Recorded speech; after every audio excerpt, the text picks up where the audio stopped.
Hey everybody, and welcome back to my channel. I hope you're all continuing to keep safe and well. And if you're not too well at the moment, then I hope you feel better soon and you get any tests and treatment and support you need at the moment. Because even though things are opening up and there are a lot more freedoms for many people now, there are still people who are struggling and who will continue to struggle for a long time. You mustn't forget that. And we must also not be complacent because of that, because the virus is still out there, it's still very much active. So please be safe and please be very careful if you go out and about. Please obey all the rules and just use your common sense and everything, because we don't want a second wave of this. We don't want another lockdown. Leicester has already shown that we can be shut down again just as quickly. So we want to try and avoid that as much as possible. So please do make the most of the freedoms that are out there if you want to go out, but do just be careful and mindful of what's going on still. It's also strange to think that we've now passed 100 days of lockdown.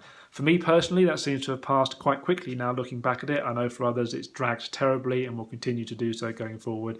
But for me, it seems to have gone quickly. Early on, it was a struggle like it was for everybody else. I was very anxious with all the panic buying and not knowing how things would pan out and things like that. But I've settled into a routine of keeping myself busy. Mainly things I normally do, really. I was thinking about getting into gaming and quizzing and exercising, things like that early on, but that all fell by the wayside. So I've just settled into the same usual habits and things that I enjoy doing. So, homeworking and chatting with friends and blogging and enjoying TV, film, music, things like that. All of those things have kept me going, so I'm glad I've had all those things available. As per usual, this is my usual look back at the past couple of weeks, looking at the various things that I've been involved with and enjoying, including disability events and things I want to mention, a couple of outings that I've had recently, and also the various bits of entertainment that I've been enjoying as well. There's links in the description below to everything I mentioned here. There's a great big blog post as always with lots more links and detail, things like that. So do go and check that out if you want even more information. None of this is sponsored or gifted. I mention these things because I want to draw your attention to them. I've enjoyed them and I think you will too. There's one event here that I was paid to attend, but I wasn't paid to feature it here. So I'm just being transparent about that. So yeah, that's all I need to say as an introduction. So let's crack on with it and I hope you enjoy it. So the first thing I want to mention is a big disability event I took part in. This was due to happen in person earlier in the year, but obviously had to transfer to an online version instead because of everything that's been going on. So this was the CXCon event, which is all about promoting digital accessibility to businesses and organisations so they can make their websites, apps, games, etc. more accessible to disabled people, because a lot of places still aren't doing so. And I was very kindly invited to appear on a panel with disabled people talking about our experiences. So James Moore from The Independent was the moderator, and I was there along with Vivek Gohil from the blog Uncanny Vivek and Matthew Johnston from ThoughtWorks. And between us, we had a variety of physical and sensory disabilities. So we had, a fairly good spectrum of people. I mean, obviously we can't represent absolutely everybody, but it gave us kind of a good rounded set of answers to the questions that we were asked. It was a half-hour session. It was a very interesting discussion. I was very pleased to take part in that, and I got very good feedback on it, and we all did. And the video is now available online, so I'll put a link to that in the description and then a card up on the screen right now. So go and click on that if you want to watch it. I hope you enjoy it. And there were many other sessions on that day as well, all of the videos of which are available on the same YouTube channel for Invico, the company that ran this. So do go and check out all those videos. They're all very interesting. And that's the event I was paid for attending, so thank you very much to Invico, the company that ran it, for compensating all of us for our time. And thank you for inviting me to take part as well, because it was a great pleasure to raise awareness of accessibility needs in that way. The RNIB have also ran a big campaign this past week called World Upside Down, which highlights the fact that the world has been turned upside down for people with sight loss because of all the changes that have been taking place. So there are different ways to navigate. There are different things to do when you're inside buildings now, things like that. For some people with sight loss, it's been quite easy to adapt, they've found, and they haven't had any problems with it. But for many, it has caused frustration and anxiety and difficulties, and we need to recognise that fact. And we want the public to just be mindful of visually impaired people, to keep their distance from us, because we can't always see to do so very easily, and to offer help in polite and safe ways. So to help raise awareness of this, the RNIB arranged for all the adverts on the Piccadilly Circus video billboard to be turned upside down, with the support of many companies like Amazon and Very.co.uk and other people. So that was great. That's a very eye-catching way to draw attention to such a promotion. And online, they got many people and organisations to turn their profile pictures upside down, which I did as well. That all helped to spread the word too, and it was trending on Twitter, things like that. So that's really helped to raise awareness. They also posted a quiz online as well, which you can take just to see if you know how to interact with visually impaired people correctly and just bust a few of the myths and misconceptions that are out there. And they also posted a video on social distancing while blind, a bit of advice on that too. So there's lots of information out there that the RNIB have been posting, and it's great that they've done a campaign like that that's really got people's attention. And in a similar vein, sight loss councils have also had a distancing blind campaign as well this past week, so I'll link to that in the description below as well in case you want to check that out too. If you want to get an insight, so to speak, into how blind people are affected by the pandemic and how they navigate the world, then do go and check out Casey's new video on her channel, How Casey Sees It. That's another nice insight into how visually impaired people have been doing lately. And then just to mention a few other bits of disability news, Richard Osman hosted the BBC Radio 4 appeal to raise awareness of the Nystagmus Network, which was great. It was a great opportunity for them to get national exposure and awareness in that way. So it was really nice of Richard Osman, who has nystagmus himself, to do that, and that was very, very cool. I also saw the Alex Brooker documentary, Disability and Me. This was a fascinating insight into his life, very moving in parts as well. You know, he was very candid about his experiences and his feelings. He spoke very openly to his mother and his friends about it, and he visited the Scope helpline as well. So it's a great opportunity to find out more about him and his upbringing and how he deals with his life and his condition, and also to raise a bit of awareness in the process as well. Obviously, it can't cover absolutely everything to do with disability, but to get one person's perspective like that is fantastic. And you can watch that on the BBC iPlayer if you missed it. I do encourage you to go and check that out. And then there's also been some news on the Sight Village event as well this year. This is the annual event which showcases the latest products and services available for visually impaired people. Obviously, it can't take place in person this year, so instead they're doing an online event with videos and podcasts and workshops and things like that. That takes place on the 22nd and 23rd of July. So do go and check out the Queen Alexandra College, or QAC for short, Twitter and Facebook pages. There'll be more information on those feeds nearer the time. I'm sure it'll be a very interesting event as always. So then moving on to a few outings I've had lately, which I haven't been able to mention in a while, so this makes a nice change.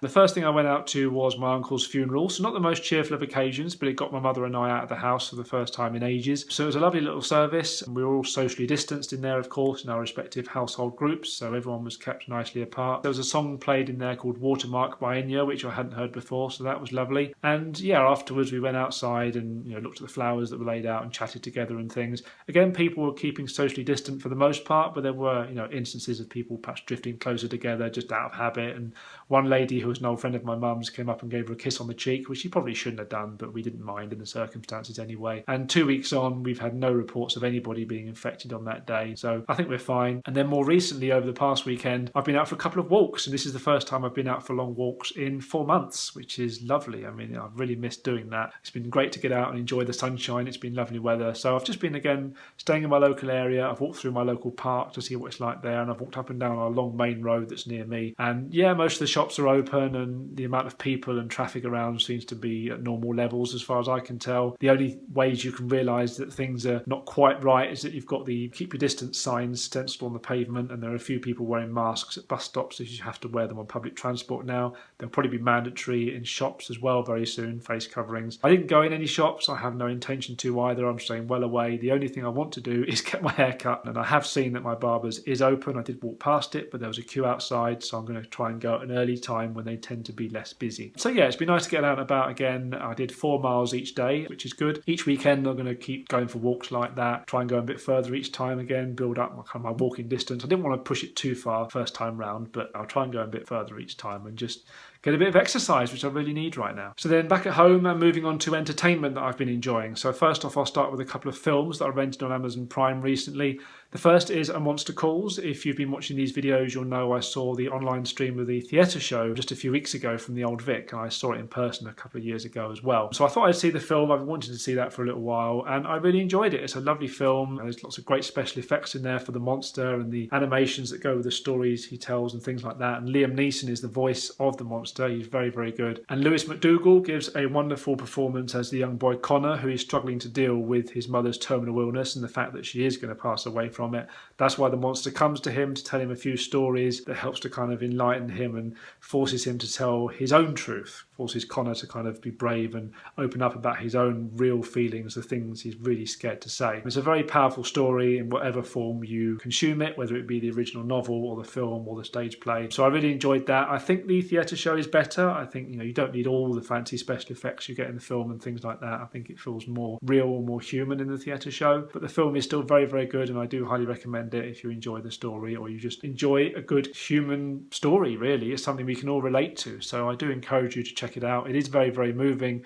but it also has a very powerful message, and it's something, as I say, we can all relate to. So it's kind of an important thing to watch in many ways. And then the other thing I watched was The Call of the Wild, which was recommended by my friend Claire. This is a relatively new film. It came out in February this year, but it's a great film about this dog called Buck who gets kidnapped from his home in California and ends up in the Yukon. And this is during the period of the gold rush, and he has a life-changing adventure there. I'm not going to spoil it by saying any more than that, but it is really, really well made. There are some complaints about the CGI used in the film for Buck and other animals. With my eyesight, I can't judge it, and it looked fine to me, but if other people don't think it's very good, then that's fine. But I think on the whole, people still enjoy the film anyway. That's the impression I get. I really enjoyed it. I thought it was really nice. Harrison Ford has a big role in that film as well. Karen Gillan from Doctor Who, and who I've also seen recently in the Jumanji films, is also in it, so that was another incentive for me to watch it. I'll probably see some of her other films as well at some point. I've seen the list of films she's in and TV shows and things. I will go and check out more of her stuff at some point, so I know what she's done. But yeah, it was nice that she was in that film as well. And yeah, it's just a really enjoyable film. It's fun and exciting, and there's some emotional moments in there as well. And as a bonus, it had audio description as well, which is great. That was really, really useful. And Monster Calls did not have that, which was a great shame. It really needs it for a lot of the visuals in there, really. But I was able to follow it well enough, fortunately. But Call of the Wild did have audio description, which is fantastic because it did fill in a few things that I might not otherwise have properly understood or just missed altogether. So it's always useful to have that. So then moving on to comedy, and I thought I'd check out Next Up Comedy, which is a Netflix style site dedicated to stand-up comedy.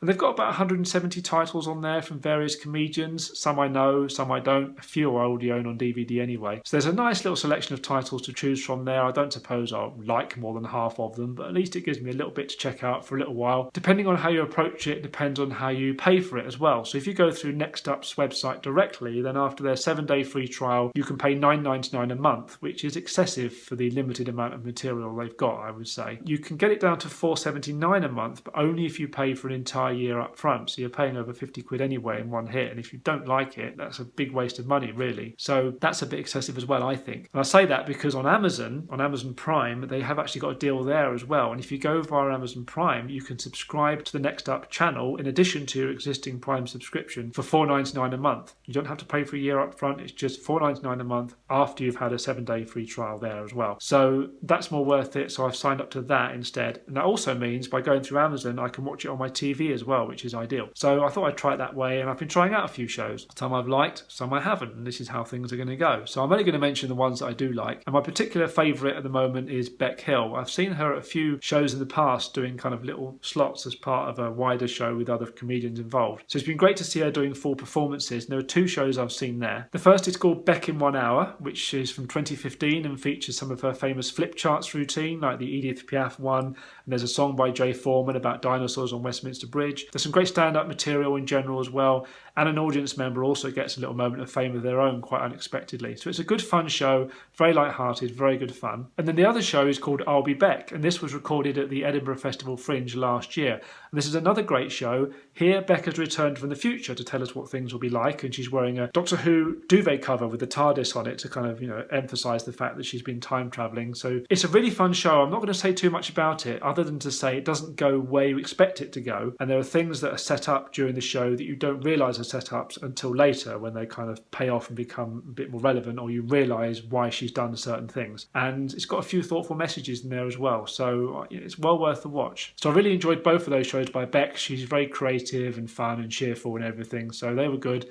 And she's also made a big announcement this past week that she's going to be hosting a show for kids on CITV called Make Away Takeaway, which is very much in the vein of Art Attack, where she gets to create things and encourage children to create things as well. It's right up her alley, and it's going to be a big TV breakthrough for her, so well done to her for that. And then moving back to Next Up, and another comedian I enjoyed was Ed Byrne. There are a couple of shows on that site that I've already got on DVD, so I didn't bother watching them again. But there's a show on there from 2018 that is now on DVD called Outside Looking In, so I enjoyed watching that. And then on BBC iPlayer, they also had a show of his from 2019 called Spoiler Alert. And that was shown over Christmas and has now just expired, so it's no longer possible to watch it anymore. So I thought I'd catch that before it went. That was the whole reason for watching him. So yeah, I enjoyed both of those shows. He's on fine form as always, talking about family life with his children and various other random bits and pieces. He's always very good for a laugh. And then the other comedian comedian from Next Up I want to mention is called Georgie Morell, and she's significant because she's visually impaired, so it's great to see a disabled comedian getting some much deserved recognition.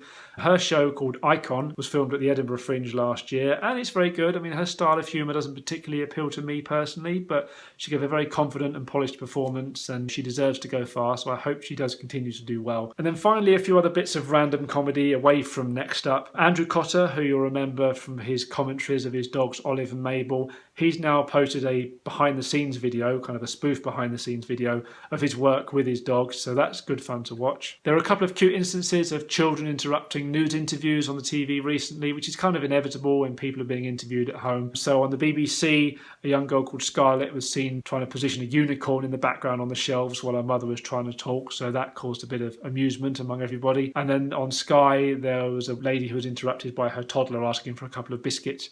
They don't sound much when you say them, but they're kind of cute to watch. Obviously, neither of those clips can beat the guy from a couple of years ago who had his children coming in the room behind him. That will always be a classic, but these were fun clips anyway. And then over on the ABC Comedy channel on YouTube, the Australian comedian Sammy J gave us an insight into what it would be like if 2020 had a mid-year performance review from God.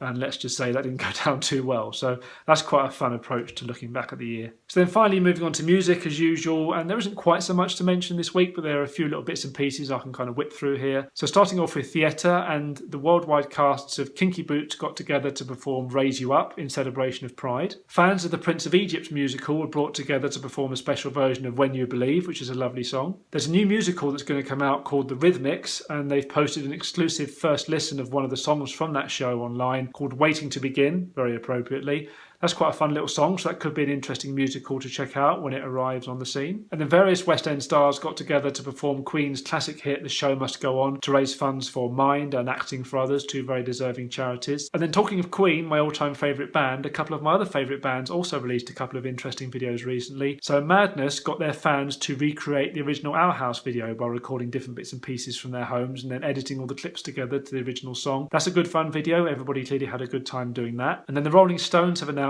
they're re-releasing their album Goat's Head Soup as a deluxe edition in September. All the tracks are going to be remastered, and there are going to be 3 new bonus tracks as well of unreleased material. And one of those tracks is called Crisscross, and they released that song on YouTube this week for people to listen to. And it's a great song. It's classic Rolling Stones. It's really good. And I look forward to hearing the other songs as well. They should be very interesting. And then just a few other random music videos to finish with. The Holderness family have been doing some great parodies during lockdown, and they've released another parody medley called If Yacht Rock Songs Were About 2020. You may not understand what a yacht rock song is, but if you watch the video, you'll recognise many of the songs, I guarantee it. If you enjoyed Red Dwarf The Promised Land earlier this year, then the composer of the music in that special, Paul Farrer, had already posted some music from that special on his YouTube channel, but more recently he's posted some more tracks as well, which is great, and hopefully maybe he'll release a soundtrack album at some point. That would be pretty cool. And then Matt Lucas has finally brought to an end the promotion for his charity single Thank You Baked Potato, which has done really, really well during lockdown, raised a lot of money for Feed NHS. He's had a lot of great big stars on his channel doing cover versions with him as well. So it's been really good fun, and he posted a final version with Tom Chaplin, which was a lovely way to finish, and had a lovely thank you message in there as well. So well done to Matt Lucas on all the success he's had with that. It's been really good fun. And that's it. Thank you very much for watching. I hope you enjoyed that and found things of interest in there to you. Just to mention a couple of things from my blog that you might want to check out over the coming weeks as well. I've started posting a regular Throwback Thursday series every week where I'm sharing posts from an old journal I wrote on a social media site many years ago when I first got the internet at home. I'd forgotten a lot of the things I wrote in there, so it's been quite fun to look back at them, and it'll give you an insight into what I was doing at the time, what I was enjoying. It starts off during my time at university, so you may find it interesting to see some of the results and things I got back then, for example. So do go and check out those posts every week. I hope you find them interesting. And then from this coming weekend, on the 18th, hopefully, I'm going to be posting another series that's much more substantial, much more complex. So they won't be every week, those posts. It'll be every 2 or 3 weeks, hopefully. I'm not going to give away what it's about just yet, but it's something that I really enjoy, so I thought I'd just have a really kind of self-indulgent time going through it in detail, basically. So if you do look at it, then you'll probably find you want to read each post in sections as they're divided into anyway to help you out. But yeah, I hope you enjoy it. If you do see it, it's been fun for me to put it all together. I've been discovering a lot of fun things along the way. Obviously, my favourites posts will continue as well, but I'm thinking I may now try and scale these back to monthly like they used to be, because, you know, things are now getting back to normal and there are fewer things to talk about online and on TV these days, really. So what I'm going to perhaps do is in 3 weeks' time do a post to wrap up the rest of July, and then from there do monthly posts onwards. That's kind of my current plan, but if anything else comes up, of course, that requires a more urgent post that I want to make you aware of, then I will of course do so. So yeah, that's it for this time round. Thank you very much for watching. Don't forget to like, comment and subscribe. Stay safe and well, and I will see you for another video very soon. Bye.